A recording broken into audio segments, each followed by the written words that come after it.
In the battle of off-road legends, the General Grabber AT3 and the Goodyear Wrangler all-terrain Adventure stands as titans in the all-terrain tire segment, with the Grabber AT3 proven durability and the Wrangler Adventure's rugged performance, which tire truly dominates. Throughout this comparison, you'll see performance metrics represented in percentages, with the General Grabber AT3 set as the reference point at 100%. On gravel handling, the Goodyear Wrangler all-terrain Adventure takes the lead, completing the lap at 64.2 km per hour, 1.3 km per hour faster than the General Grabber AT3.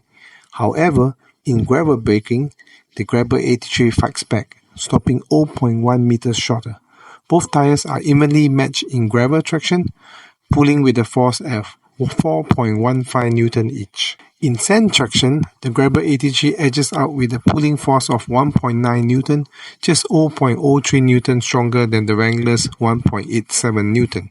But the Wrangler strikes back in mud, delivering 1.01 Newton of pulling force, 0.07 Newton more than the Grabber. In wet braking, the Grabber AT3 shines, stopping 0.8 meters shorter at 39.7 meters.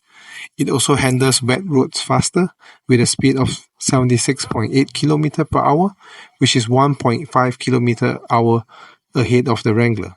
Yet, the Wrangler claws back in aquaplaning resistance, gliding through at 60.7 km per hour, 1.3 km per hour faster than the Grabber. In dry conditions, the Grabber AT3 stops slightly shorter in braking by 0.2 meters, but the Wrangler shows its strength in dry handling, completing laps 1.2 km per hour faster at 89 km per hour. For noise, the Wrangler Adventure is marginally quieter at 70.7 dB, just 0.2 dB less than the Grabber.